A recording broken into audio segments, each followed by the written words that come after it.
Topic is reproduction, ठीक है। अब इस टर्म को जब आप एनालाइज करना स्टार्ट करते हैं तो आपको कौन सी बात समझ आती है, जैसे यहाँ पे मैंने लिखा ए और यहाँ मैंने लिखा बी, ठीक है। एक ह्यूमन है यहाँ पे और एक ह्यूमन है यहाँ पे, ठीक है। अब इनमें जब इंटरब्रीडिंग होती है तो एक और ऑफस्प्रिंग यहाँ से प्रोड्यूस होता है, ठीक है। This phenomena is known as reproduction. इस फेनोमेना को क्या कहते हैं हम लोग? रिप्रोडक्शन कहते हैं, ठीक है। तो इसमें से डेफिनेशन को कैसे आपको यहाँ से आइसोलेट करना है, तो यहाँ से हम लोग बोलेंगे reproduction is a biological process. Reproduction is a biological process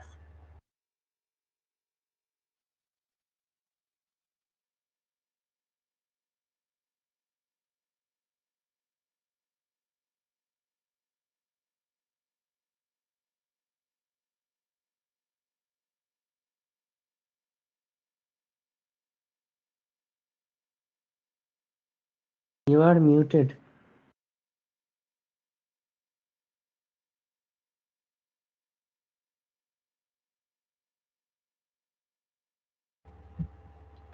चलिए, तो रिप्रोडक्शन जो है यहाँ पे क्या है, एक बायोलॉजिकल प्रोसेस है in which any living organism produces individuals which are similar to itself, ठीक है। एक बार और मैंने आपको बताया था और आपने नोटिस करा होगा कि मैं हमेशा एक चीज रिपीट करती हूँ बार बार, किसी चीज को आपको रटने के ऊपर नहीं जाना है। ये बायोलॉजी है, साइंस में सबसे अच्छी खासियत ये है कि सारे कॉन्सेप्ट्स को आपको सिर्फ समझना है, उसको आप इजीली यहाँ पे नोट कर सकते हैं, लिख सकते हैं, रिप्रेजेंट कर सकते हैं, ठीक है। चाहे डेफिनेशन क्यों ना हो, वो भी कंप्लीटली कॉन्सेप्ट बेस्ड है आपका, ठीक है। इसको हम लोग फटाफट लिखते हैं। आपने शायद एक बार नोट करा रखा है, बट थोड़ा सा इसका जो देखने का नजरिया है उसको मैं चेंज करूंगी अभी, क्योंकि फिर आपको लगेगा ऐसा कि सिमिलर टॉपिक हम लोग कर रहे हैं। ऐसा कुछ भी नहीं है, मैं आपको यहाँ पे आगे जाके इसको चेंज कर दे रही हूँ, ठीक है। पहले सिर्फ डेफिनेशन तो आप चेंज कर नहीं सकते, तो इसको सिर्फ आप लिखेंगे, आपको याद भी हो गया होगा, कोशिश करेंगे बिना देखे हुए लिखने की। तो यहाँ पे आप लिख लीजिए, reproduction is a biological process. Reproduction is a biological process. Reproduction is a biological process in which in which any living organism in which any living organism produces offsprings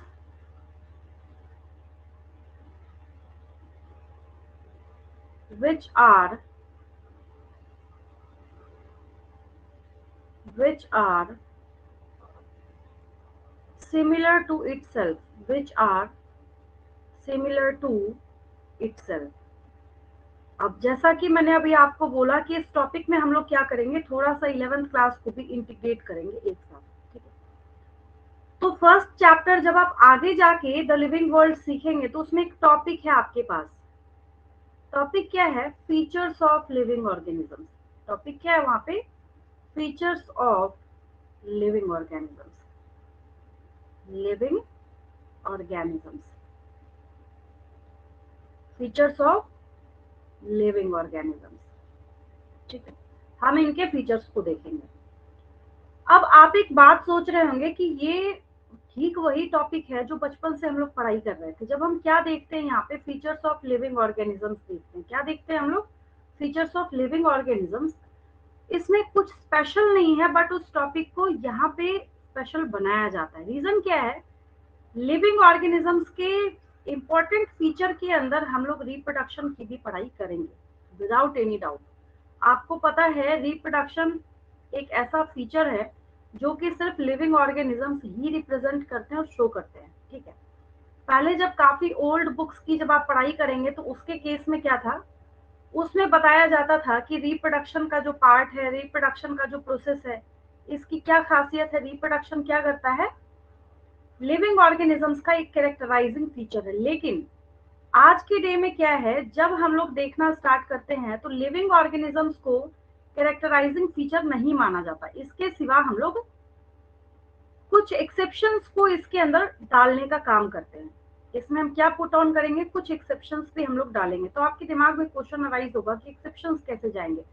तो एक्सेप्शंस इसके अंदर कहाँ से निकलते हैं, एक्सेप्शंस भी इसी definition से निकलता है। ठीक है, नेक्स्ट पेज में ले रही हूँ, ये इसके ऊपर ये यहाँ से जाने का नाम नहीं ले रहा, यहीं पे ये स्टेबल हो गया है। तो मैं नेक्स्ट पेज लेती हूँ। ठीक है, दिख रहा होगा आपको। चलिए, अभी जो मैंने रिप्रोडक्शन की डेफिनेशन बोली और जो हम लोग फीचर्स ऑफ लिविंग ऑर्गेनिजम्स लेंगे, तो पहले मैं आपको फीचर्स ऑफ लिविंग ऑर्गेनिजम्स लिख देती हूँ। फीचर्स ऑफ लिविंग ऑर्गेनिजम्स,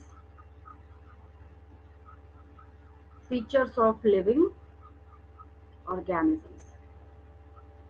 ठीक है, लिविंग ऑर्गेनिजम्स के फीचर में सबसे पहले मैं यही लिख देती हूँ, रिप्रोडक्शन, क्योंकि इसी को मैं एक्सप्लेन करूंगी आज की क्लास में दूसरे पॉइंट ऑफ व्यू से। First one is reproduction. बाकी आप लोग जानते हैं, बोलते जाइए उधर से, जो बचपन से आपने सुना है, कुछ भी लिख सकते हैं इसके अंदर। Reproduction is a characterising feature of living organisms. सबसे पहले जो बच्चा कोई बोलता है ना, दैट इज ग्रोथ। हर बच्चे के दिमाग में ये बात जरूर आती है कि ग्रोथ जो है वो लिविंग ऑर्गेनिजम्स का कैरेक्टराइजिंग फीचर है। लेकिन अब आगे जाके इस क्लास में क्या है, आपको एक उल्टे तरीके से ये कॉन्सेप्ट सिखाया जाएगा, जहां पे हम एक स्टेटमेंट डालते हैं, growth is not referred as a defining feature of living organism. ठीक है, और इसके साथ साथ हम लोग एक्सेप्शंस भी देखेंगे। अब जैसे मेटाबॉलिज्म है, मेटाबॉलिज्म आप किसी भी क्लास की किताब को पढ़ लेंगे, बायो में आपको मेटाबॉलिज्म वर्ड जो है वो जरूर सुनने को मिलेगा, गारंटी के साथ। ठीक है, मेटाबॉलिज्म आप सुनेंगे ही सुनेंगे। ठीक है, देन कॉन्शियसनेस, देन आप क्या सुनते हैं यहाँ पे, consciousness, reproduction, growth, metabolism, consciousness, ये सब क्या है, लिविंग ऑर्गेनिजम्स के फीचर्स। और एक जो 9th क्लास में आपने पढ़ा था, याद है आपको, that is cellular organisation, that is cellular organisation. ठीक है, तो रिप्रोडक्शन पे हम लोग चल रहे थे, तो रिप्रोडक्शन में भी अब एक टैग लगाया जा रहा है। इन सब में एक सेलुलर ऑर्गेनाइजेशन को छोड़ के, एक सिर्फ सेलुलर ऑर्गेनाइजेशन को एक्सक्लूड करके बाकी सब को हम ऐसा बोलेंगे कि ये लिविंग ऑर्गेनिजम्स का कैरेक्टराइजिंग फीचर नहीं है। अब आप सोचेंगे ये कैसी बात है, ये टीचर हमें उल्टा क्यों बता रहे हैं। रीजन ये है, अगर मैं आपको एक छोटा सा एग्जांपल यहाँ मेटाबॉलिज्म का दूं, ठीक है, तो मेटाबॉलिज्म में जब कोई बच्चा पढ़ाई करता है, जब मैं आपको क्या पढ़ाऊं, मेटाबॉलिज्म पढ़ाऊं। ठीक है, मैंने यहाँ पे लिखा मेटाबॉलिज्म।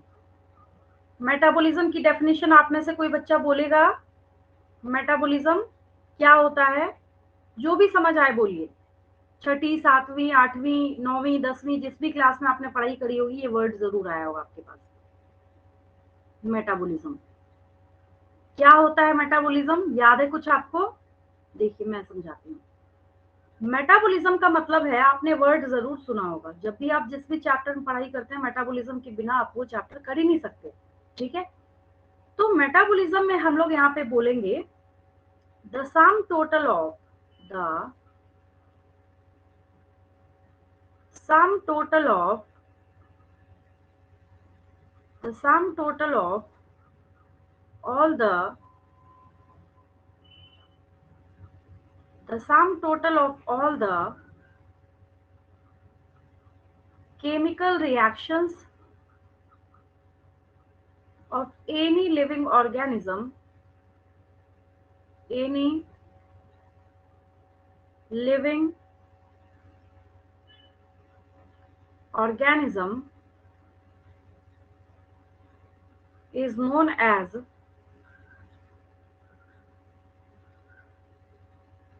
मेटाबॉलिज्म। क्या कहते हैं हम लोग इसको?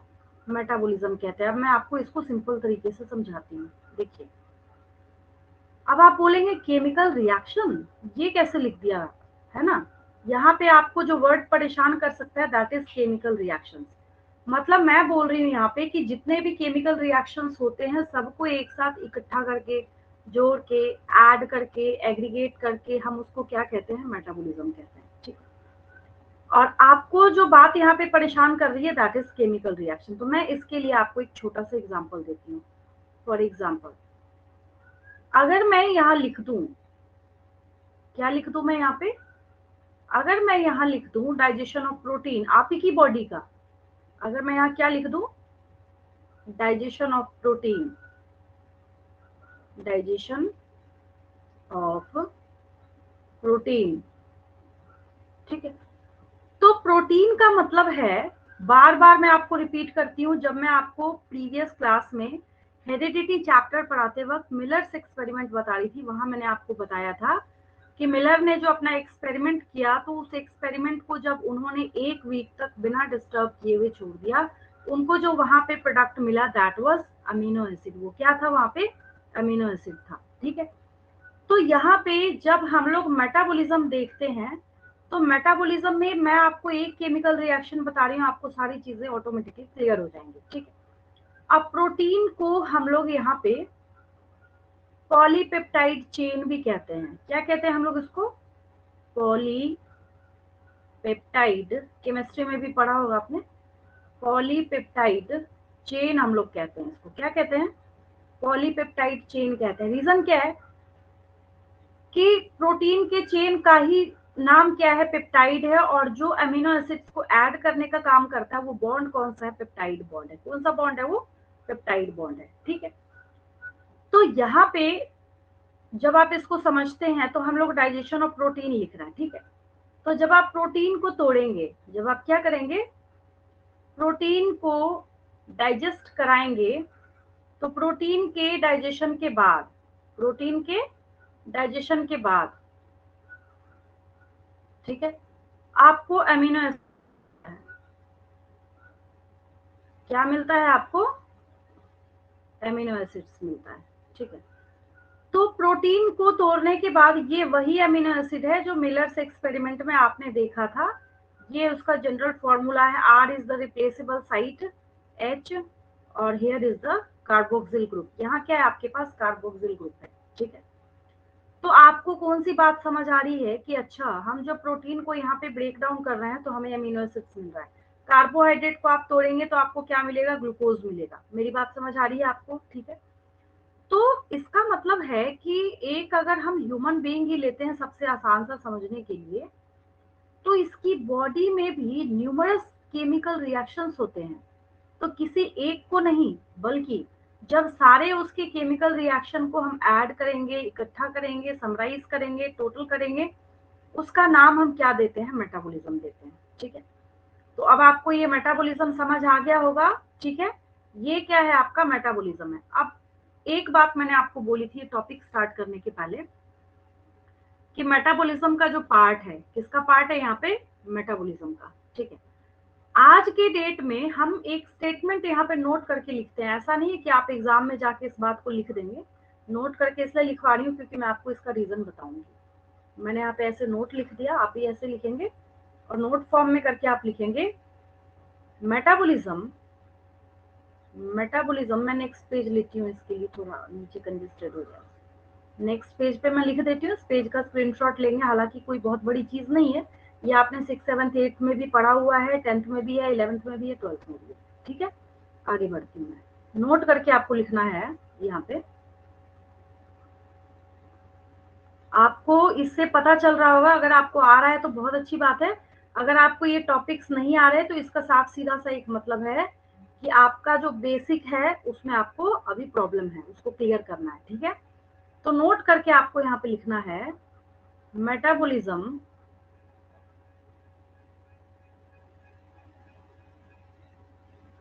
metabolism is not referred as metabolism is not referred as metabolism is not referred as a characterizing feature of, first of all ये लाइन देख के ऐसा लगता है कुछ मिस्टेक है इसमें, लेकिन उसको नीचे क्लियर किया जाएगा। Is not referred as a characterising feature of, a characterising feature of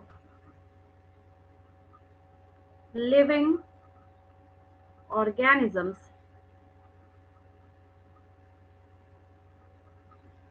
because अब यहां से ये सिनारियो कहानी जो है वो क्लियर होगी because most of the metabolic reactions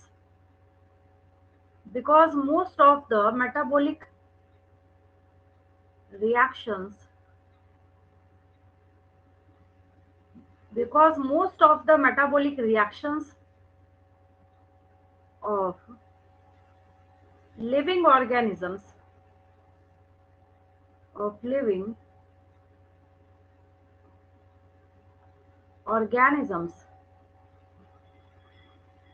can be easily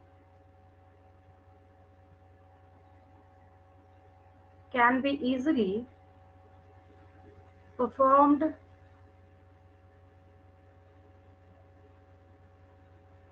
in laboratory conditions. अब मेरी बात समझ आई आपको? क्योंकि जितने भी ये रिएक्शंस किसी ह्यूमन बीइंग की बॉडी में दिख रहे हैं तो वो सारे लैब के कंडीशन में कराए जा सकते हैं, ठीक है। तो यहाँ पे ए और बी दो ग्रुप डिवाइड हुआ रिसर्चर्स का। किसी ने बोला कि कैरेक्टराइजिंग फीचर है और किसी ने बोला कि कैरेक्टराइजिंग फीचर नहीं है।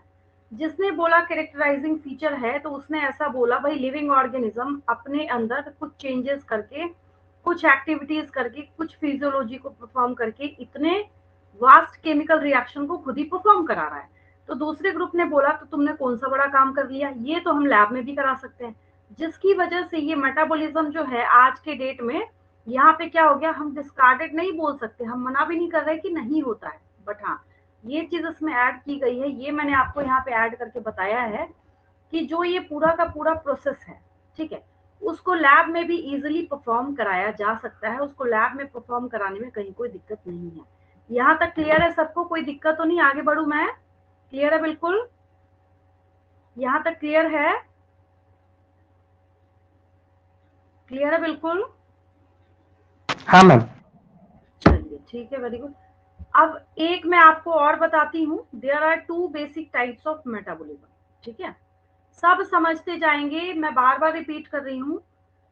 आज की क्लास में आप जो टॉपिक सीख रहे हैं उसको आप बेस भी समझ सकते हैं, एक बहुत मेजर कॉन्सेप्ट भी समझ सकते हैं। इनसे बहुत सारे क्वेश्चंस भी पूछे जाते हैं, चाहे आप नीट की बात करें चाहे किसी भी चीज की। 2017 में, 2017 में, ठीक है, ये पूछा गया था केमिस्ट्री में, नीट के एग्जाम में केमिस्ट्री में पूछा गया था। ये अमीनो एसिड के जनरल फॉर्मूला के लिए 4 ऑप्शंस दिए गए थे, उसमें से करेक्ट ऑप्शन को सिलेक्ट करना था, ठीक है। तो जो छोटी छोटी बातें आपको यहाँ पे दिख रही हैं वो काफी इंपॉर्टेंट है, आपको भी पता नहीं चल रहा, आगे जाके ये आपको इंपॉर्टेंट रोल प्ले करेगा, ठीक है। अब हम लोग यहाँ पे देखते हैं टाइप्स ऑफ मेटाबॉलिज्म। क्या देखते हैं हम लोग यहाँ पे? Types of metabolism.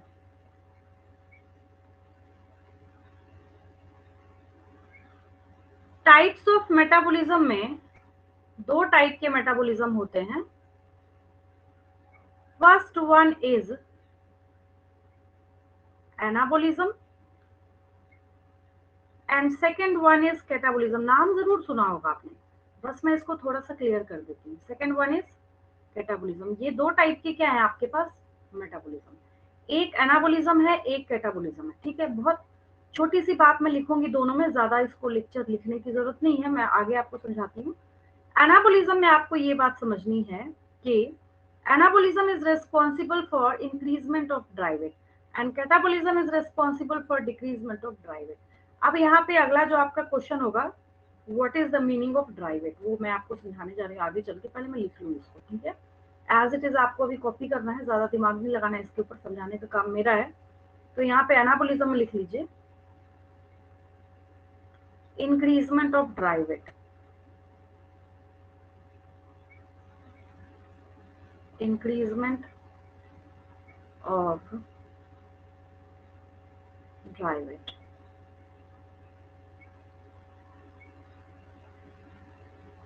और कैटाबोलिज्म में आप लिख लीजिए decreasement of dry weight. Decreasement of dry wait.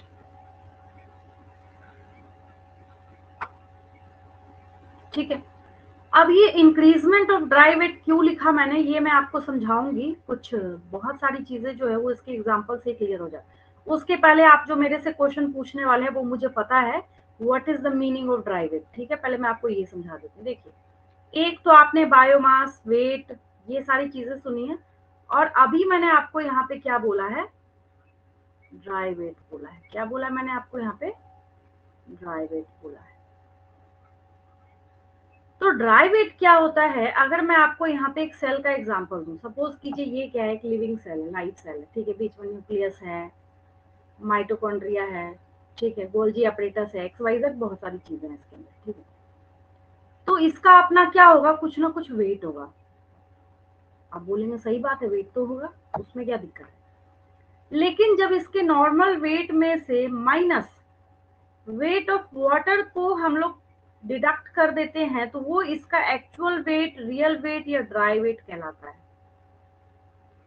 When the weight of water is reduced or deducted from the weight of live cell, then it is known as dry weight। तब हम लोग क्या कहते हैं इसको, ड्राई वेट। ठीक है, मैं लिख देती हूँ यहाँ पे आपको ड्राई वेट। समझ आ गया होगा आपको। ड्राई वेट में लिखिए, when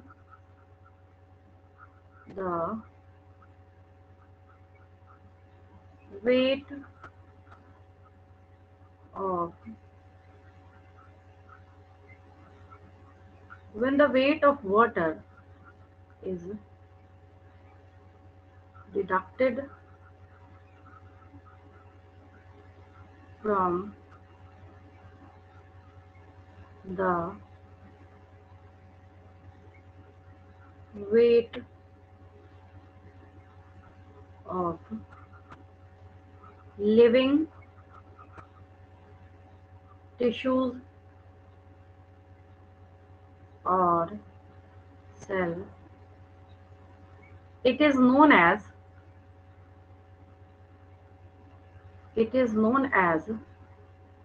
ड्राई वेट। क्या कहते हैं हम लोग इसको, ड्राई वेट कहते हैं। ये हो गया ड्राई वेट। ठीक है, अब यहाँ पे जो मैंने लिखा इंक्रीजमेंट ऑफ ड्राई वेट और डिक्रीजमेंट ऑफ ड्राई वेट, इसको और अच्छे से क्रिस्टल क्लियर करने का काम कौन करता है, इसका एग्जाम्पल करता है। ठीक है, तो अगर हम इसके एग्जाम्पल की बात करते हैं, इंक्रीजमेंट ऑफ ड्राई वेट, मैंने क्या बोला, इंक्रीजमेंट ऑफ ड्राई वेट। अब अपना थोड़ा दिमाग लगाइए ठहर के और सोचिए क्या एग्जाम्पल हो सकता है इसका। सबसे पहला और सबसे परफेक्ट एग्जाम्पल है इसका ग्रोथ। आप जब 3 इयर्स के थे, 5 इयर्स के थे, तो क्या आपकी हाइट उतनी ही थी जितनी आज आपकी हाइट है। आप बोलेंगे नहीं, हमारी हाइट तो बहुत कम थी उस टाइम। तो जब आपकी हाइट उस टाइम कम थी, तो क्या आप अपनी बॉडी को वापस रिवर्स ले जाके उस हाइट का कर सकते हैं, नहीं। तो इसका मतलब है कि आपकी बॉडी का जो ड्राई वेट है उसमें इंक्रीजमेंट हुआ है। बात समझ आई आपको। और दूसरा जो इसका परफेक्ट एग्जांपल है, दैट इज फोटोसिंथेसिस। ठीक है, दैट इज फोटोसिंथेसिस। फोटोसिंथेसिस। अब एक बात सोचिए यहाँ पे, अब एक बात आपको यहाँ पे ये सोचना है कि जब आप फोटोसिंथेसिस को देखते हैं, तो अगर मैंने यहाँ पे क्या किया, एक छोटा सा प्लांट बनाया। अगर मैंने क्या किया, यहाँ पे एक छोटा सा प्लांट बनाया, और फोटोसिंथेसिस करने के बाद कुछ टाइम के बाद ये जाके जायंट ट्री बन गया। सपोज कीजिए 3 इयर्स में, 5 इयर्स में, जब भी बने। ठीक है, तो क्या ये ट्री वापस इस प्लांट जैसा हो सकता है, नहीं, नॉट पॉसिबल। तो इसका मतलब है कि फोटोसिंथेसिस भी जो है ये परफेक्ट एग्जांपल है किसका, एनाबोलिज्म का। ठीक है, बात कहाँ फंसती है, जब बच्चों से एग्जांपल पूछा जाता है डिक्रीजमेंट ऑफ ड्राई वेट का। ठीक है, तो ड्राई वेट के डिक्रीजमेंट के लिए आपको क्या लगता है, अब सोच के देखिए कैसे हम इंक्रीजमेंट यहाँ पे काउंट कर रहे हैं। आपको थोड़ी सी मेरी बात समझ आ रही होगी, उसी बेसिस पे अब आप लोग सोच के देखिए कि डिक्रीजमेंट ऑफ ड्राई वेट का एग्जांपल क्या हो सकता है। सोचिए, थोड़ा सा दिमाग लगाइए, इसका एग्जांपल क्या हो सकता है।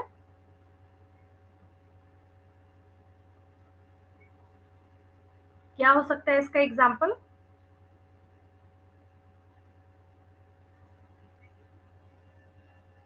देखिए, हमारी बॉडी में रेस्पिरेशन का प्रोसेस होता है। किसका प्रोसेस होता है?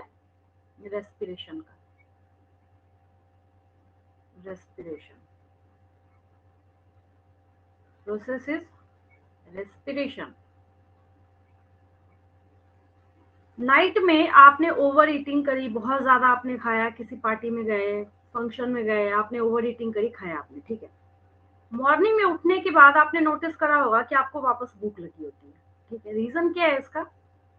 इसका रीजन ये है कि जो आपकी बॉडी को एनर्जी वहां पे मिला हुआ था, जो अवेलेबल था, जो सारी चीजें वहां पे थी, ठीक है, तो उसको आपके रेस्पिरेशन के प्रोसेस ने क्या किया? कैटालाइज करके कंज्यूम किया। ऑक्सीडेशन ऑफ फूड बोलते ही हम लोग वहां पे, ठीक है। तो ये रेस्पिरेशन को हम लोग किसके अंदर काउंट करते हैं? डिक्रीजमेंट ऑफ ड्राई वेट के अंदर काउंट करते हैं। तो अब आपको बहुत अच्छे तरीके से समझ आ गया होगा what are the differences between anabolism and catabolism. आज मैं, ताकि आपको ये पता चले कि आप कितना सीखते जा रहे हैं, साथ के साथ एक असाइनमेंट क्वेश्चन का पेज बनाने जा रही हूँ। इसको आप लोग करेंगे क्लास ओवर होने के बाद। क्लास ओवर होने के बाद काफी लेट हो जाएगी, आप कर लेंगे नेक्स्ट क्लास के पहले तक, ठीक है। एक असाइनमेंट क्वेश्चन का पेज मैं आपके लिए बनाने जा रही हूँ। चलिए, असाइनमेंट क्वेश्चंस लिखेंगे हम लोग इसमें। Assignment questions. अभी आपको ऐसा फील हो रहा है कि हमने एक नॉर्मल सा टॉपिक करा है, बट क्वेश्चंस देख के आपको समझ आएगा कितनी इंपॉर्टेंट चीजें आपने आज की क्लास में सीखी है, ठीक है। असाइनमेंट क्वेश्चंस में जैसे जैसे मैं आपको कराती जाऊंगी वैसे वैसे हम इस पेज को कंप्लीट करते जाएंगे, ठीक है। First question. First question is represent the general formula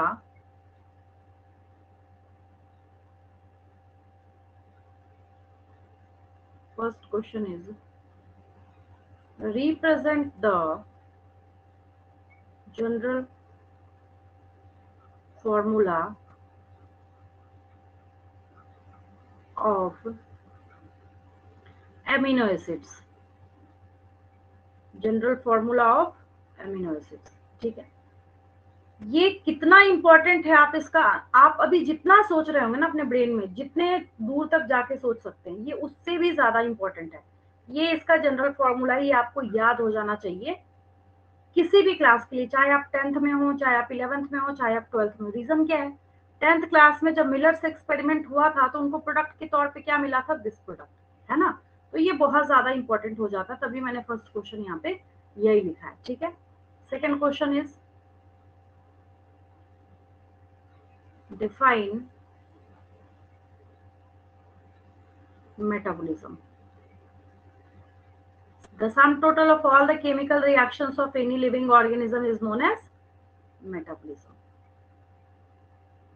Third question is what do you understand? What do you understand? What do you understand by the term dry weight? Dry weight पता है आपको? When the weight of water is deducted or reduced from the weight of light cell or light tissue, then that mass is known as dry weight, ठीक है। that weight is known as dry weight। then है यहाँ पे आपके पास define reproduction।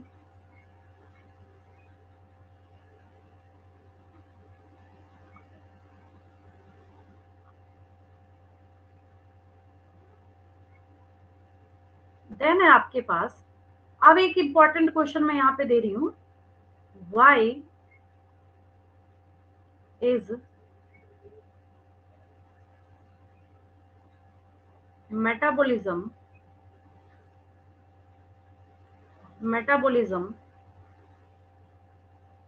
not referred as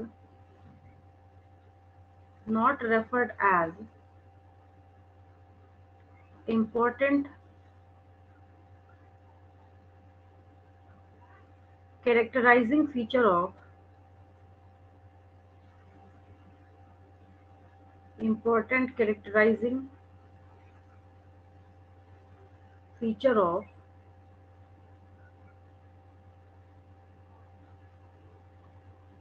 living organisms।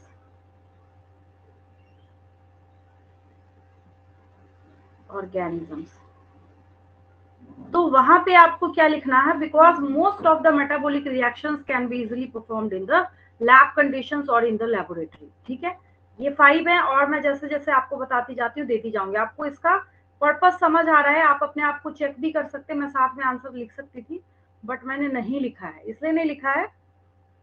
अगर मैं लिख दूंगी साथ में तो आप प्रैक्टिस नहीं करेंगे, खुद से लिखने की कोशिश उसको नहीं करेंगे। इंपॉर्टेंट क्वेश्चन यहाँ पे मिस हो गया।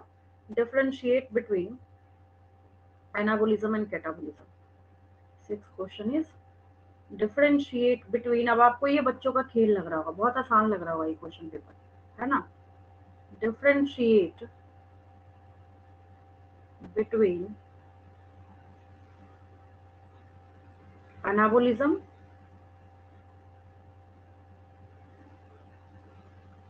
And catabolism.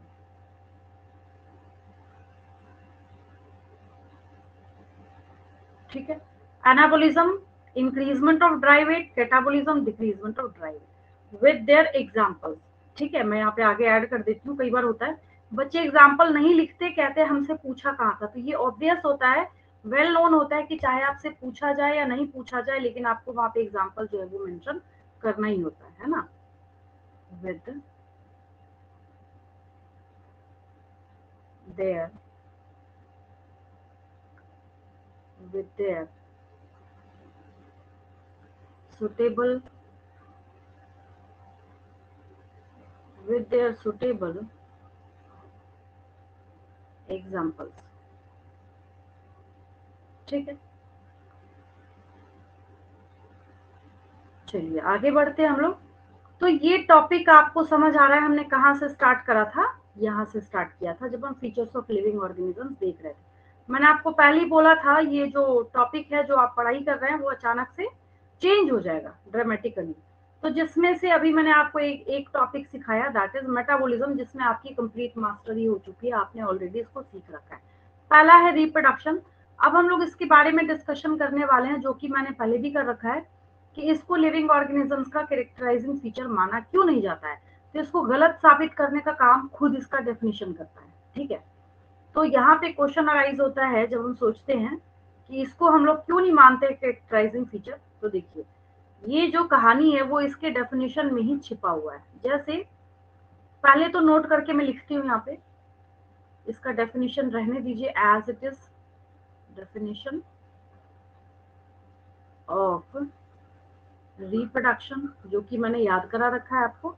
और क्यों नहीं इसको लिविंग ऑर्गेनिजम्स का कैरेक्टराइजिंग फीचर माना जाता है, वो इसका डेफिनेशन ही यहाँ पे क्लियर करने का काम करता है।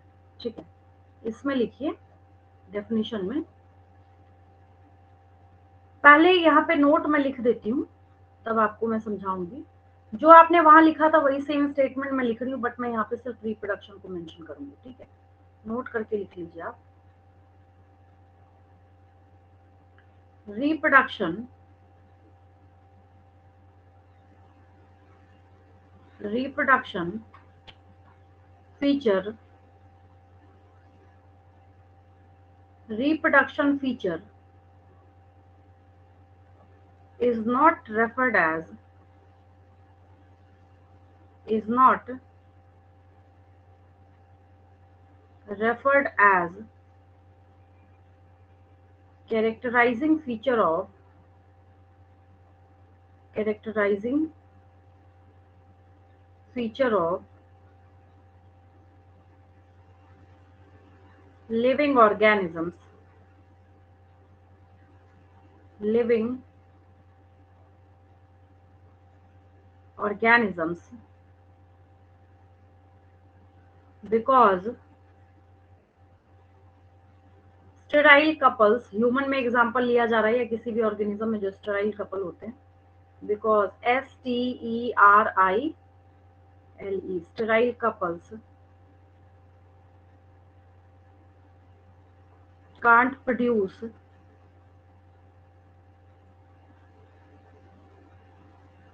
organisms। ये ऑर्गेनिज्म तो प्रोड्यूस कर ही नहीं सकते, तो सिमिलर टू इटसेल्फ तो बहुत दूर की बात है ना। Sterile couples can't produce organisms which are similar to themselves. तो इसका क्या मतलब है, हम इसको लिविंग नहीं मानेंगे, हम उसको डेड कर देंगे क्या? नहीं। तो ये एक्सेप्शन आ गया ना इसके सामने।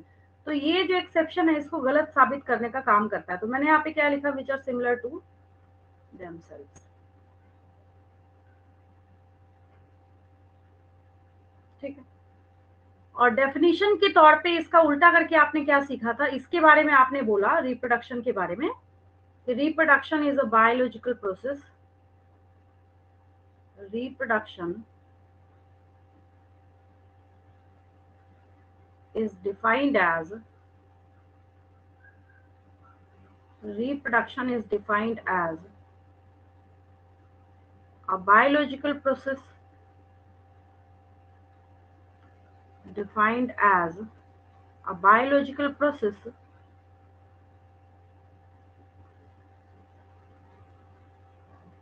a biological process in which any living organism in which any living organism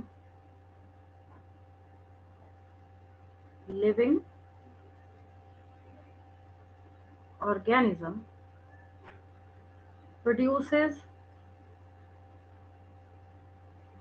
offsprings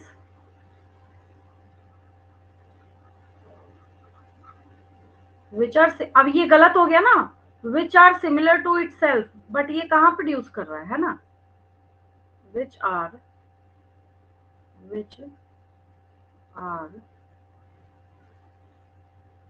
similar to itself। तो इसमें हम लोग क्या करेंगे, एक्सेप्शन करके लिख देते हैं, एग्जाम्पल तो नहीं बोल सकते इसको, एक्सेप्शन लिख लीजिए।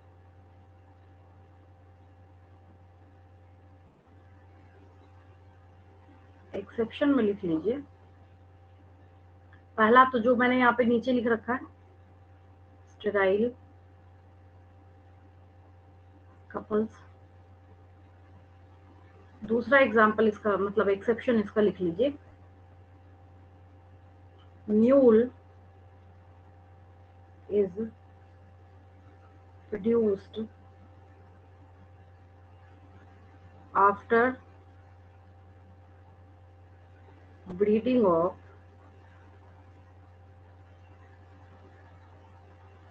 Horse and donkey. तभी अब यहाँ कहाँ गलत है, यहाँ तब गलत है which are similar to itself, similar to itself तो प्रोड्यूस कर ही नहीं रहे है ना, breeding of horse and donkey.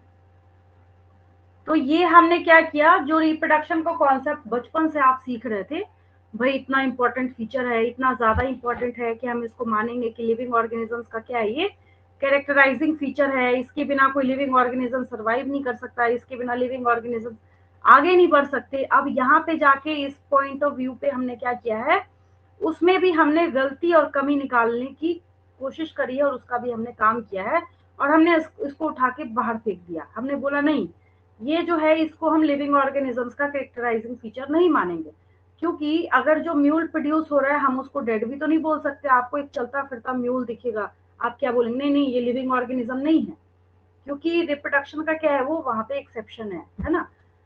तो ये सारे जो फीचर्स है यहाँ पे, ये क्या है, आज के डे में एक्सेप्शन भी कैरी करने का, शो करने का काम करते हैं। ठीक है, नेक्स्ट जिसको हम मानते हैं कैरेक्टराइजिंग फीचर, हम लोग यहाँ पे सेलुलर ऑर्गेनाइजेशन पे चलते हैं। किस पे चलते हैं, सेलुलर ऑर्गेनाइजेशन पे। ठीक है, तो एक नेक्स्ट हम लोग चलते हैं, जो कि आप छोटी क्लासेस में बहुत ज्यादा पढ़ चुके हैं, 9th क्लास में या उससे छोटी क्लासेस में जब आपने देखा था तो उसमें भी आपने इसकी पढ़ाई करी है।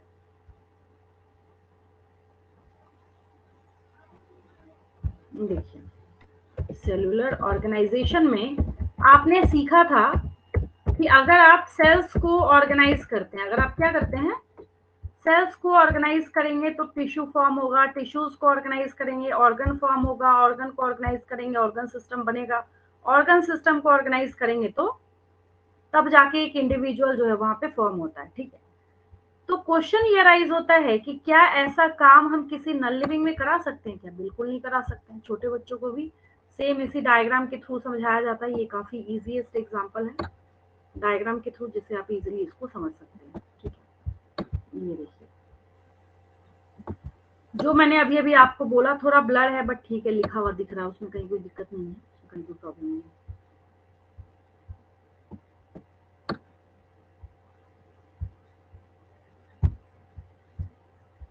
ये देखिए,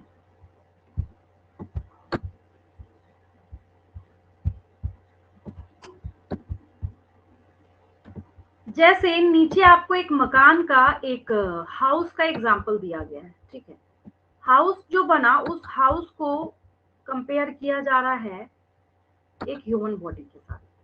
हाउस को किसके साथ कंपेयर किया जा रहा है? एक ह्यूमन बॉडी के साथ। ठीक है, तो जैसे इस ह्यूमन बॉडी को जब हम देखते हैं तो उसको एक हाउस मान लिया गया, ये लिविंग है, ये नॉन लिविंग है। तो इस ऑर्गेनिज्म की बॉडी में बहुत सारे ऑर्गन सिस्टम्स होते हैं, डाइजेस्टिव सिस्टम होगा, नर्वस सिस्टम होगा, सर्कुलेटरी सिस्टम होगा, एक्सवाइजेड बहुत सारे सिस्टम होंगे, जिसमें से हमने यहाँ पे एक सिर्फ एग्जाम्पल उठाया है, दैट इज डाइजेस्टिव सिस्टम। तो ये ऑर्गन सिस्टम का हमने यहाँ पे एग्जाम्पल उठाया। ये देखिए बहुत सारे सिस्टम्स यहाँ पे बने हुए हैं इस हाउस में। ठीक है, ऑर्गन सिस्टम किससे बना है? तो ऑर्गन से बना है। और यहाँ पे नीचे ये जो सिस्टम है ये किससे? तो ऑर्गन के तौर पे इसको माना जा रहा है। ठीक है, ऑर्गन किससे बना है? टिश्यूज से बना है। थोड़े और लोअर लेवल पे चला गया, लेकिन इसकी जो ईंटें हैं, जो ब्रिक्स हैं, जैसे आप जिस मकान में अभी जहाँ पे रह रहे हैं, जहाँ भी बैठे हुए हैं, तो आपसे कोई पूछे what is building block of this building या दिस हाउस, क्या बोलेंगे? ब्रिक्स।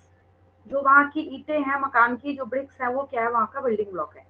एग्जैक्टली उसी तरीके से ये जो सेल है, cell is the building block of your body. आपकी बॉडी का बिल्डिंग ब्लॉक यहाँ पे क्या है? सेल है। और ये सेल इतना ज्यादा इंपॉर्टेंट है कि यही आपकी आइडेंटिटी है। अगर आप अपने लोएस्ट लेवल पे जाके देखेंगे तो आपको यही मिलने वाला है, सेल ही वहां पे मिलने वाला है। ठीक है, तो जिसकी वजह से जब सेलुलर ऑर्गेनाइजेशन की बारी आती है, किसकी बारी आती है? जब सेलुलर ऑर्गेनाइजेशन की बारी आती है तो इसको हम मानते हैं कि ये क्या है? लिविंग ऑर्गेनिजम्स का कैरेक्टराइजिंग फीचर है। ये बहुत बड़ी बात है। रीजन क्या है? ये सिर्फ कॉपीराइटेड टू लिविंग ऑर्गेनिजम्स है, ये कभी भी किसी नॉन लिविंग ऑर्गेनिज्म में देखने को नहीं मिलता है। ठीक है, तो इसमें आप लिख लीजिए cellular organisation, cellular organisation is referred as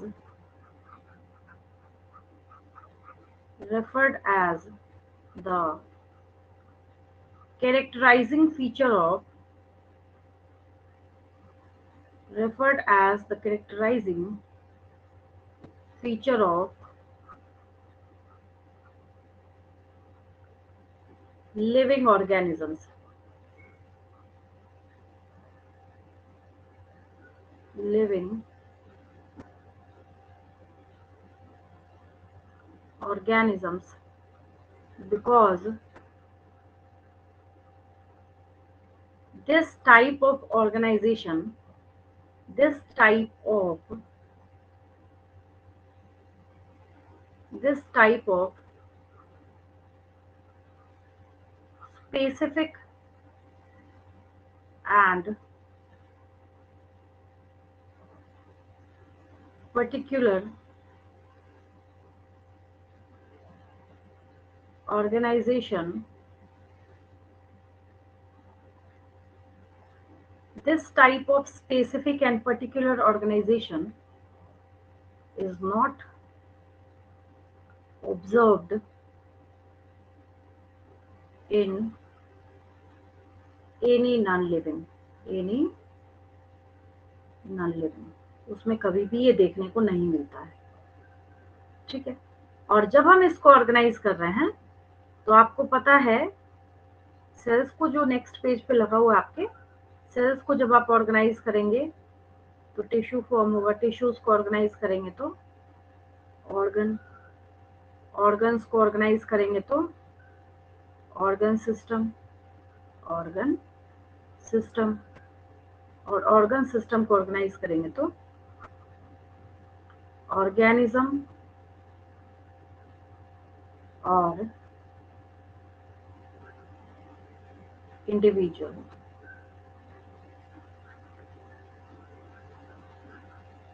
organism और इंडिविजुअल, ठीक है। तो जिसकी वजह से यहाँ से हम लोग कंक्लूजन निकालते हैं, जो बचपन से पढ़ा है आपने, यहीं से ये बात निकल के सामने आती है कि cell is the basic unit of life, cell is the basic and cell is the basic and fundamental, basic and fundamental unit of life, ठीक है। सेल क्या है, लाइफ का बेसिक और फंडामेंटल यूनिट इसलिए माना गया था क्योंकि सेलुलर ऑर्गेनाइजेशन के बेस में सेल्स जो है यही बैठे हुए हैं। जब आप इससे छोटे लेवल पे जाइएगा फिर आपको केमिस्ट्री में इन करना पड़ेगा, है ना। इससे भी जब आप बेसिक बिल्कुल छोटे छोटे लेवल पे जब आप जाइएगा तो आपको फिर एटम मॉलिक्यूल्स वहां पे जाके, और एक चैप्टर भी आपके पास आगे जाके मैं आपको चैप्टर 9 आपकी क्लास का पढ़ाऊंगी, दैट इज बायोमोलिक्यूल्स, उसके अंदर आपको जाके इन करना पड़ेगा, ठीक है। ये सब हम लोग देखेंगे। तो ये आपका सेलुलर ऑर्गेनाइजेशन क्या था, एक बेसिक फीचर था। असाइनमेंट क्वेश्चन वाले पेज पे कुछ क्वेश्चन हम लोग ऐड कर देते हैं। चलिए, ये रहा 6 तक हमने लिखा था, और नेक्स्ट पेज ही लेते हैं। अब इसमें बहुत ज्यादा कंजेस्टेड करने का कोई फायदा नहीं है। यहाँ 6 तक है, 7th लिख लीजिए आप यहाँ पे। रिप्रेजेंट सेलुलर ऑर्गेनाइजेशन काफी आसान सा है, जो मैंने अभी अभी रिप्रेजेंट किया है। रिप्रेजेंट सेलुलर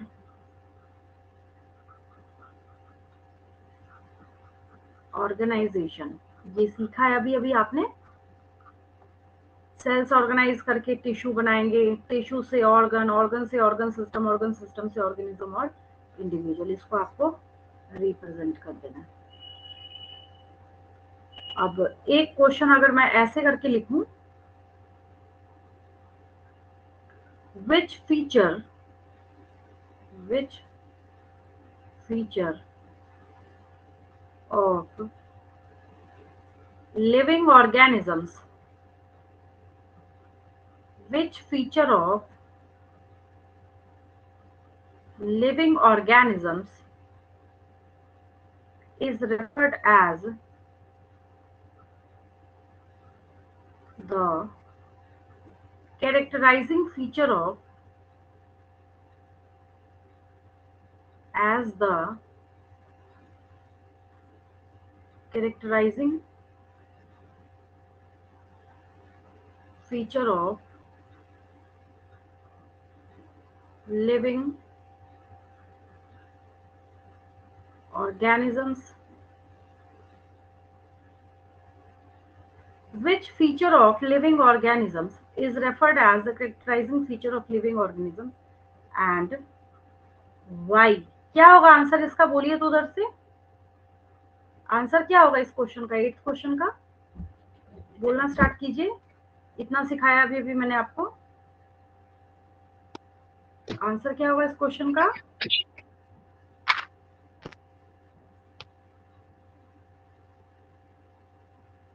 देखिए, पहली बात तो पूछा जा रहा है one word answer first part में, क्वेश्चन के फर्स्ट पार्ट में आपसे ये पूछा जा रहा है कि which feature of living organisms is referred as the characterizing feature of living organisms। यहाँ आपको लिखना है मेटाबॉलिज्म, सॉरी, यहाँ आपको लिखना है सेलुलर ऑर्गेनाइजेशन, ठीक है। और जब वाई वाले पार्ट पे आप आएंगे, जब आप किस पे आएंगे, वाई, क्यों, ठीक है, तो वाई वाले पार्ट पे आपको आंसर लिखना है, because in case of non living this type of any specific feature is not observe. Non living में हम कभी भी इस तरीके का कोई भी फीचर जो है वो ऑब्जर्व करने का काम नहीं करते हैं, जिसकी वजह से हम इसको नहीं मानते कि ये जो है इसको डिस्कार्ड किया जाना चाहिए। इसको हम मोस्ट वेलकम कर रहे हैं, और इसको, ये जो सेलुलर ऑर्गेनाइजेशन है, एक छोटा सा दिखने वाला फीचर इतना ज्यादा इंपॉर्टेंट है जिसको हम लोग सेलुलर ऑर्गेनाइजेशन के तौर पे जानते हैं, और जिसको हम इंक्लूड करते हैं लिविंग ऑर्गेनिजम्स के कैरेक्टराइजिंग फीचर के अंदर। ठीक है, समझ आ गया होगा आपको। और ये स्टेटमेंट जो है आपको लिखा हुआ भी है यहाँ पे, देखिए जो मैं कर रही थी, ये वाला सेलुलर ऑर्गेनाइजेशन, मैंने यहाँ पे ये पार्ट सेम क्वेश्चन के आंसर में जो लिखना है वो मैंने यहाँ पे लिख भी दिया है कि इसको हम मानते हैं। क्यों मानते हैं? Because this type of specific and particular organisation is not observed in any non living. किसी भी नॉन लिविंग में आप ऐसा कोई भी फीचर जो है वो ऑब्जर्व करने का काम नहीं कर सकते हैं। ठीक है, अब देखिए, अब हम लोग यहाँ किस पे आते हैं, हम लोग यहाँ पे ग्रोथ पे आते हैं। किस पे आते हैं हम लोग? यहाँ पे ग्रोथ पे आते हैं। ग्रोथ पे क्यों आते हैं हम लोग? रीजन क्या है? आपने यहाँ पे क्या सीखा? रिप्रोडक्शन जो है हमने उसको डिस्कस कर लिया, मेटाबॉलिज्म को डिस्कस कर लिया, सेलुलर ऑर्गेनाइजेशन को डिस्कस कर लिया। कॉन्शियसनेस में कुछ है नहीं, बहुत आसान सा पार्ट है, इसमें भी आज के डे में एक एक्सेप्शन जाके जुड़ गया है, इंक्लूड हो गया है, जो कि आपकी एनसीईआरटी किताब में लिखा नहीं है, क्योंकि ये बुक क्या है, काफी ओल्ड रिवाइज है, नए एडिशन में इन सारी बातों को डाला नहीं गया है। ठीक है, वो हम बाद में बात करेंगे। अभी हम लोग ग्रोथ वाले फैक्टर पे आते हैं। ठीक है, चलिए, तो नेक्स्ट जो हमारा यहाँ पे फीचर है दैट इज ग्रोथ, उसको यहाँ पे एक्सप्लेन करते हैं। अब ग्रोथ जो है एक बहुत इंटरेस्टिंग फिनोमेना है। इंटरेस्टिंग बोलने का क्या मतलब है? आप सोच रहे होंगे भाई ग्रोथ तो हमने पढ़ाई करी, अभी यहाँ पे इंटरेस्टिंग बोलने का क्या मतलब है? ठीक है, इंटरेस्टिंग हम इसलिए बोल रहे हैं कि ग्रोथ का जो काम है वो नॉन लिविंग भी शो करते हैं। जब हम किसको यहाँ पे देखना स्टार्ट करते हैं, ग्रोथ। क्यों इसको डिस्कार्ड कर दिया गया, यहाँ से निकाल के बाहर फेंक दिया गया, आउट कर दिया गया? ग्रोथ को आज के डेट में हम कैरेक्टराइजिंग फीचर नहीं मानते हैं लिविंग ऑर्गेनिजम्स का। इसलिए नहीं मानते हैं क्योंकि, अब मैं यहाँ पे आपको एक सेडिमेंट्री रॉक का एग्जांपल देती हूँ। बचपन से आज तक आपने जो सीखा है, जैसे यहाँ पे एक रॉक है छोटा सा जिसकी हाइट काफी कम है, कुछ सालों के बाद आपने क्या देखा, इसके ऊपर और भी डिपोजिशन स्टार्ट हुआ, सैंड पार्टिकल्स, सॉइल वगैरह आते आते आते आते धीरे धीरे कई सालों के बाद क्या हुआ, इसकी हाइट जो है वो इंक्रीज कर गई। सपोज कीजिए पहले ये 20 फीट का था, कुछ टाइम के बाद जाके, बहुत टाइम लगा, ये 25 फीट का हो गया। ठीक है, क्या हम इसको ग्रोथ नहीं मानेंगे? क्या मानना पड़ेगा।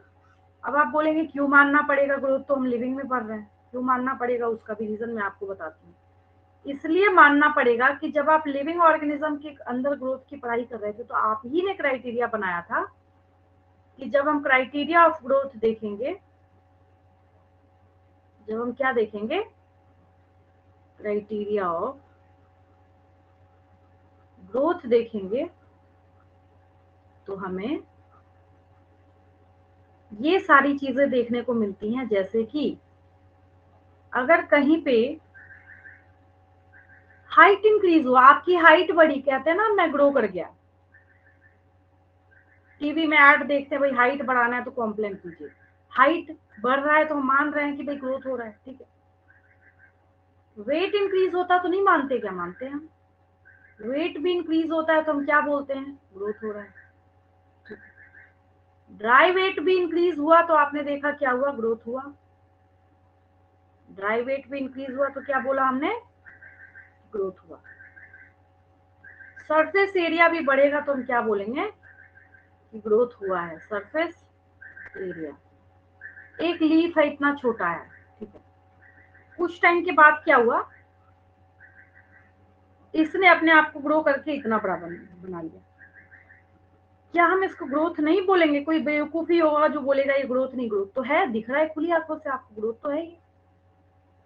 ये क्या है, यहाँ पे एक परफेक्ट एग्जाम्पल भी शो कर रहा है ग्रोथ के लिए। हाँ भाई, सरफेस एरिया बढ़ रहा है तो मानेंगे ग्रोथ है। ठीक है, एक यहाँ पे नेक्स्ट टर्म में लिख रही हूँ, biomass.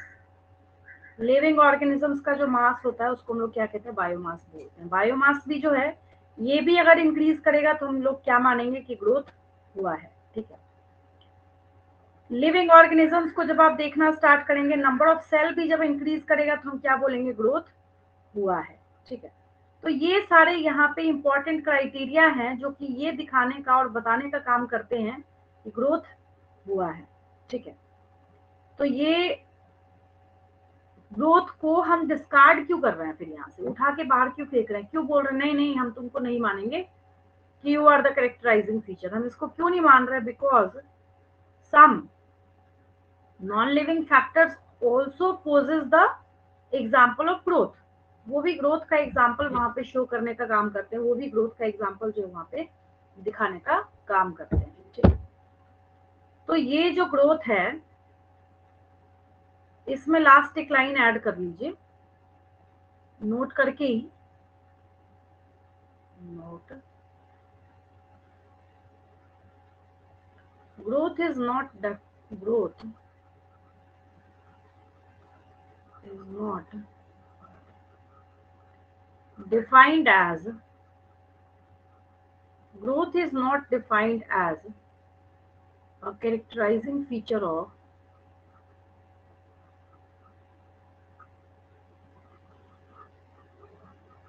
a characterizing feature of living organisms because the phenomena or feature of growth because the phenomena थोड़ा हैंग कर रहा है,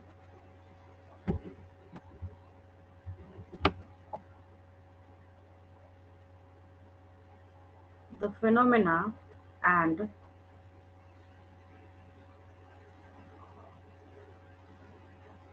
feature of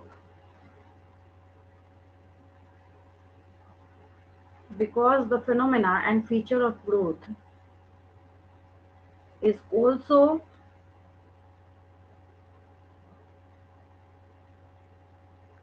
represented by various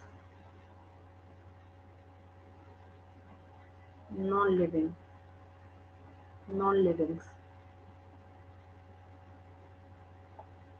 example में लिख लीजिए, for example, for example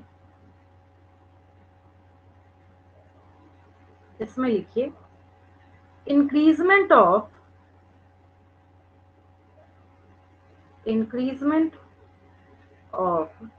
height of a sedimentary rock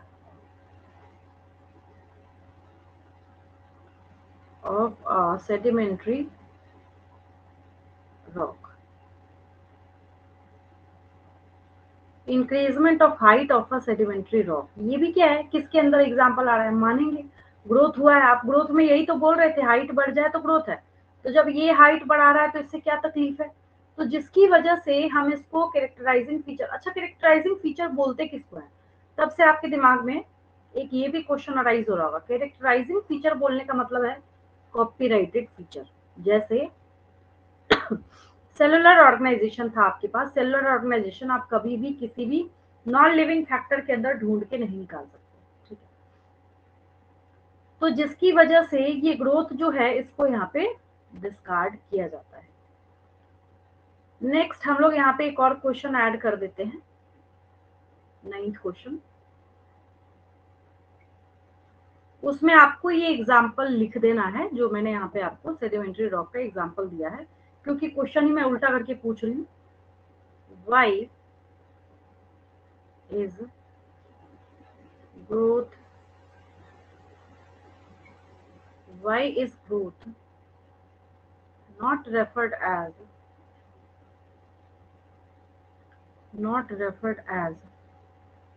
the important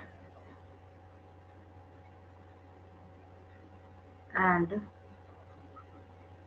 characterizing feature of and characterizing feature of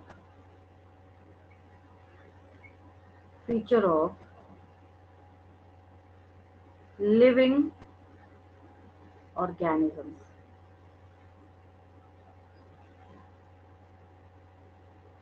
ठीक है, बस आपको यही बात वहां पे लिखनी है, क्योंकि this kind of feature, this kind of phenomena, that is growth, is also represented by some non-living factors such as, जैसे आपने देखा होगा कुछ छोटे छोटे स्टोन पार्टिकल्स भी कई बार अगर ऐड होके कुछ बना देते हैं, उसका साइज अगर इंक्रीज हो गया तो हम थोड़ी बोलेंगे कि वो ग्रोथ है ना। बहुत सारी चीजें आप सीमेंटिंग करके बनाते हैं, आपने उसका साइज बढ़ा दिया, तो आपने तो बढ़ाया है, सो बात तो ठीक है, क्या हम उसको ग्रोथ के अंदर काउंट करेंगे? नहीं करेंगे। ठीक है, लास्ट एक क्वेश्चन लिख लीजिए यहाँ पे, give an important example of, अलग से इसलिए पूछ रही हूँ क्योंकि ये नीट का क्वेश्चन है, give an important example of catabolism. Catabolism का इंपॉर्टेंट एग्जाम्पल क्या होगा? एक ही एग्जाम्पल है इसका, कॉपीराइटेड और most important, that is respiration, आपको इसमें लिखना है। ठीक है, क्वेश्चंस थे, अब इस डिस्कशन को हम लोग कॉन्शियसनेस पे लेके आगे चलते हैं। यहाँ तक आपको कोई दिक्कत नहीं? चलिए, लेवल्स ऑफ ऑर्गेनाइजेशन भी हमने देख लिया, और ये जो हमने फीचर्स का पेज यहाँ पे बनाया था, उस फीचर में एक फीचर जो है अभी मिसिंग है, जो मैंने आपको बताया नहीं है, दैट इज कॉन्शियसनेस। ठीक है, क्योंकि मैंने मेटाबॉलिज्म के बाद लिखा है, तो मेटाबॉलिज्म के बाद वाली पेज पे हम लोग इसको कर लेते हैं। ये देखिए, यहाँ तक मेटाबॉलिज्म था, कॉन्शियसनेस की बात करते हैं हम लोग, काफी इंटरेस्टिंग है ये। ठीक है, और इंटरेस्टिंग इसलिए बोल रही हूँ क्योंकि कॉन्शियसनेस बहुत वास्ट सेंस में यूज किया जाता है।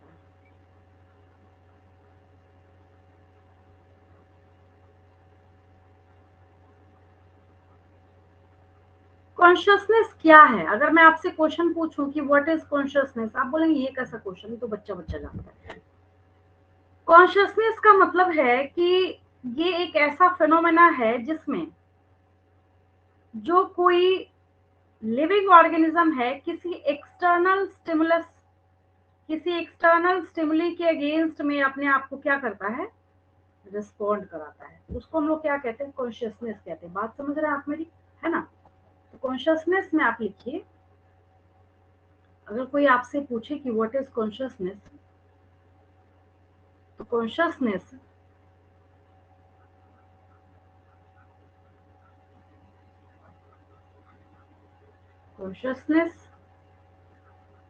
is the phenomena of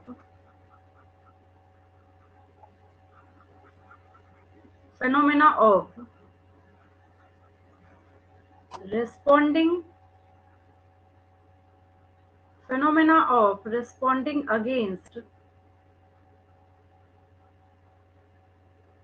consciousness is the phenomena of responding against any external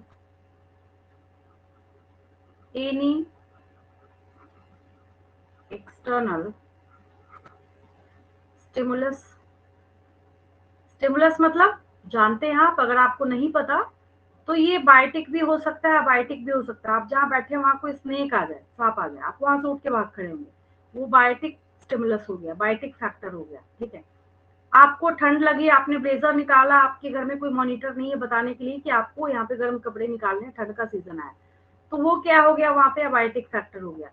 तो of responding against any external stimulus, that में बी अबायोटिक फैक्टर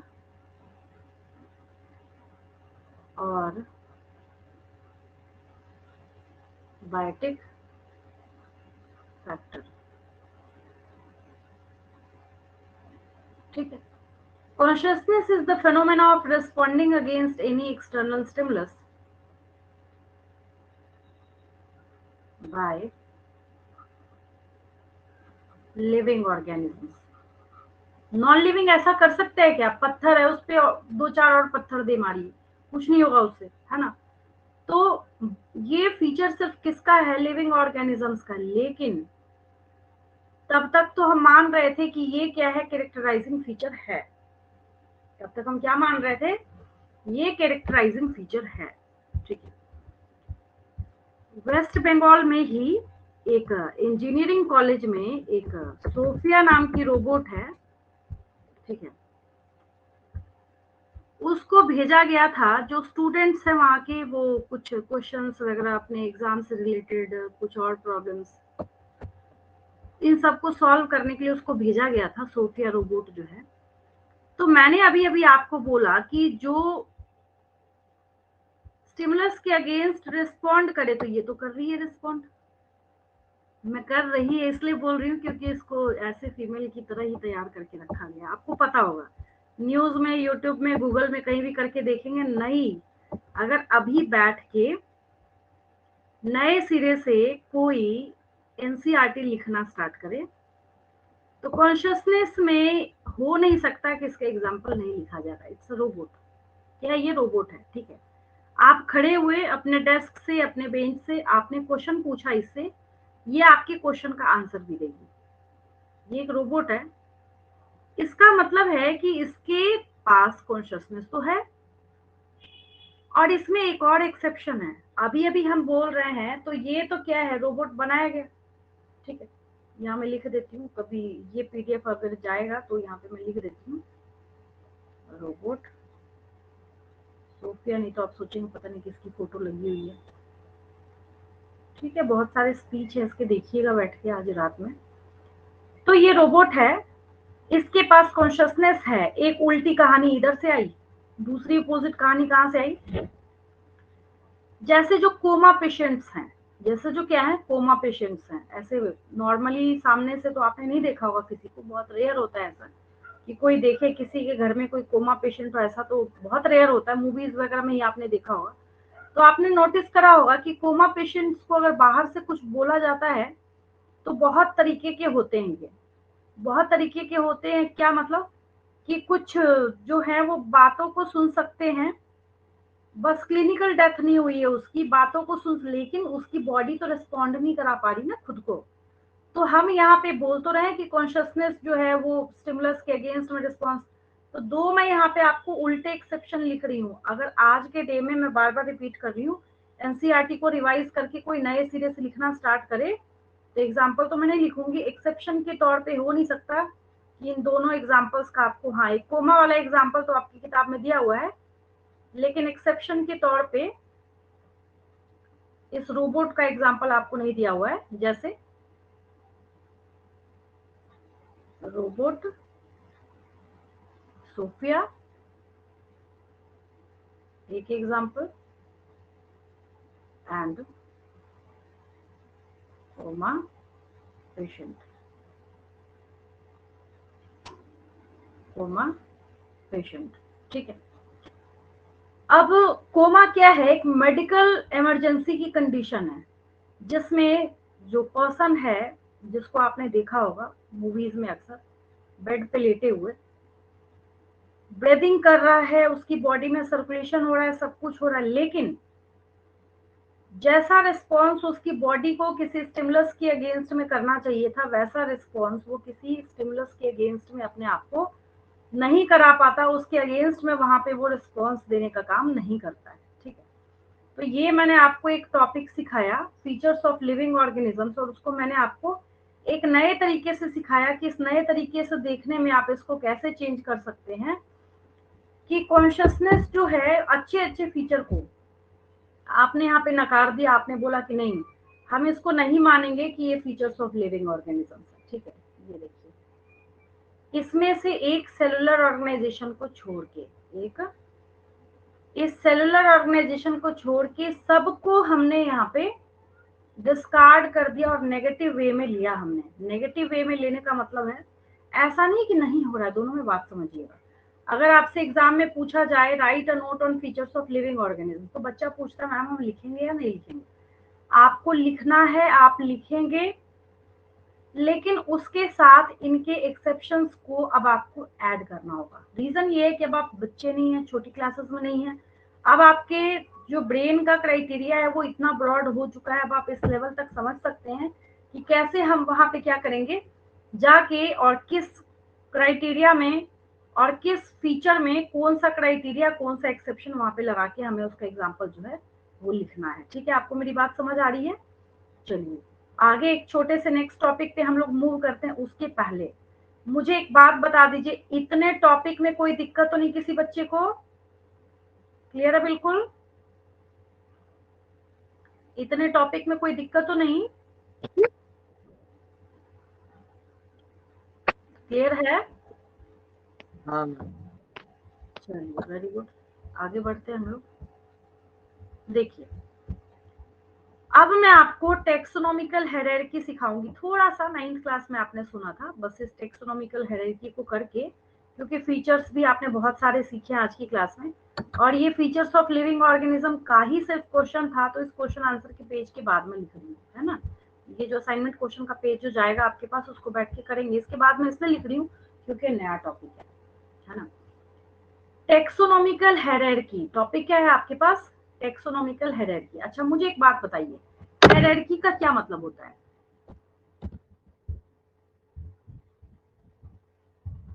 हायरार्की का क्या मतलब होता है? हायरार्की का मतलब होता है लैडर लाइक स्ट्रक्चर, मतलब सीढ़ी जैसी कोई चीज है, आप वहां पे लैडर लाइक कुछ देख रहे हैं, दैट इज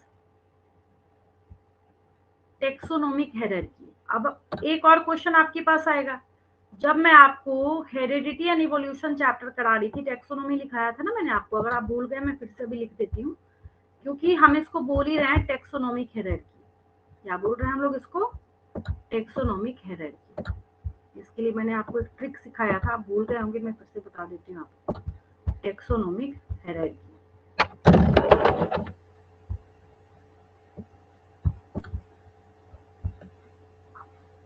ये देखिए टॉपिक है आपके पास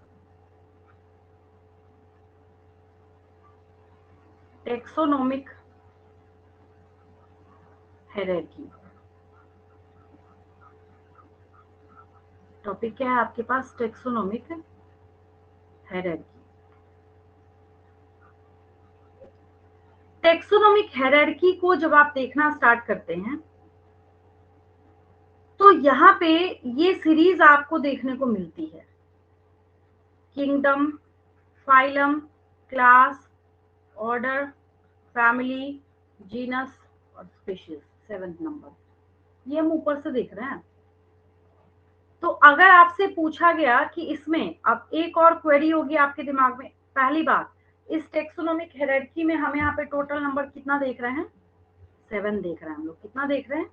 7 देख रहे हैं। टोटल नंबर यहाँ पे कितना है? 7 है। ठीक है, और इसमें हर एक को हम लोग टैक्सन बोलेंगे।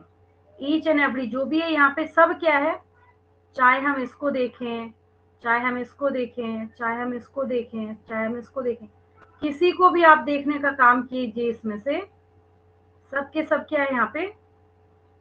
टैक्सोन है। ये सब के सब क्या है यहाँ पे? टैक्सोन है। सब जितने भी आपको यहाँ पे दिख रहे हैं सब के सब क्या है? ये एक को टैक्सोन बोलेंगे, और टैक्सन का अगर हम प्लूरल करेंगे तो एक साथ क्या हो जाएगा? टैक्सा हो जाएगा, TAXA, टैक्सा। अब आपको समझ आ रहा होगा, अच्छा यहाँ से टेक्सोनोमी बना है ना। टेक्सोनोमी सिखाया ना मैंने आपको, जब मैं आपको टेक्सोनोमी लिख रही थी तो आपने लिखा था स्टडी ऑफ क्लासिफिकेशन। जब आप क्या पढ़ रहे थे? टेक्सोनोमी, जो आपके एग्जाम में पूछा जाएगा आपसे, टेक्सोनोमी अभी हाल के एग्जाम में आपसे पूछा जाएगा, बहुत दूर नहीं जाना है आपको। तो टेक्सोनोमी में मैंने आपको सिखाया था स्टडी ऑफ क्लासिफिकेशन। किसका? अब ऐसा नहीं किसी नॉन लिविंग को क्लासिफाई करना स्टार्ट कर दे, नहीं, study of classification of living organisms. Living organisms हम लोग क्या कहते हैं इसको? टेक्सोनॉमी कहते हैं। और इसको टेक्सोनोमिक हायरार्की को देखने के बाद अगर मैं आपसे क्वेश्चन पूछूं इसमें सबसे छोटी इकाई कौन सी है, तो आपका आंसर क्या होगा? स्पीशीज। और highest taxon kingdom, lowest taxon species. कुछ मैं आपको टर्मिनोलॉजी सिखा देती हूँ जो इसको देख के करना है, बिल्कुल बच्चों का गेम है, आपको टेंशन नहीं लेना, पैनिक नहीं होना, बिल्कुल ये 0 लेवल की चीजें हैं, लेकिन हाँ ये याद रहेगा तभी आप सीखेंगे। इसके लिए मैं बच्चों को एक टेक्निक सिखाती हूँ। कीप, के जो है आगे वाला, कीप, पॉट, क्लीन और फैमिली, गेट सिक। कितना आसान हो गया है ना, क्योंकि इनिशियल्स अगर याद होते हैं तो एग्जाम में इसको अरेंज करने में बहुत आसानी हो जाती है। ठीक है, अगर इसको देख के कोई आपसे पूछे, मैं यहाँ पे कुछ टर्म्स लिख देती हूँ। आपने बोल तो दिया क्लासिफिकेशन ऑफ लिविंग ऑर्गेनिजम्स, अगर आज के बाद से आपसे क्वेश्चन पूछा जाएगा यूनिट ऑफ क्लासिफिकेशन, क्या पूछा जाएगा? Unit of classification. आंसर दीजिए क्या होगा? यूनिट ऑफ क्लासिफिकेशन क्या होगा? स्पीशीज। यूनिट ऑफ क्लासिफिकेशन क्या होगा? स्पीशीज। ठीक है। Highest taxon, highest taxon that is kingdom. यहां ऊपर सबसे क्या दिख रहा है आपको? Kingdom.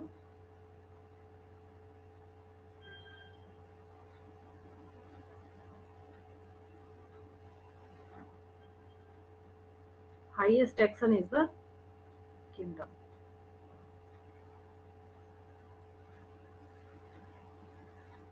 Lowest taxon,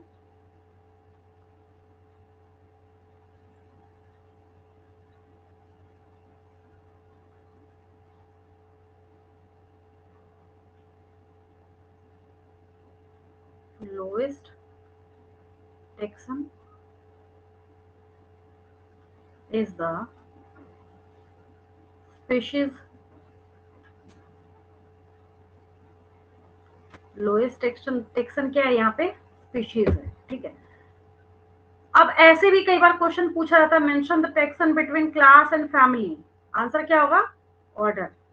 the taxon between family and species. सारे क्वेश्चंस जो हैं आपको इसी ही टेक्सोनॉमिकल हायरार्की से मिलने वाले, आपको कहीं पे बाहर जाने की जरूरत नहीं है।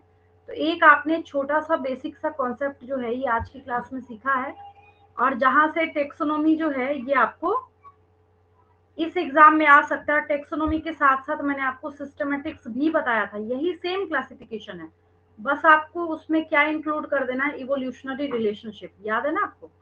तो एक लास्ट सिस्टमेटिक्स लिख लीजिए, बस उसके बाद हम लोग क्लास टर्मिनेट करते हैं। सिस्टमेटिक्स, टाइम भी ज्यादा हो गया। सिस्टमेटिक्स में लिख लीजिए स्टडी ऑफ क्लासिफिकेशन, सेम है ऊपर वाला, पहले तो कॉपी करेंगे। Study of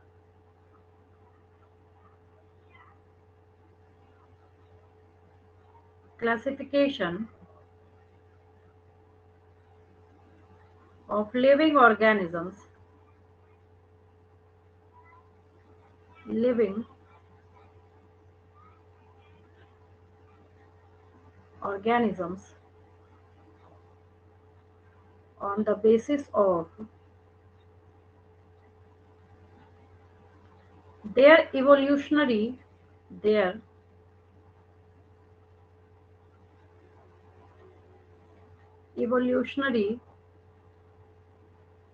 relationships।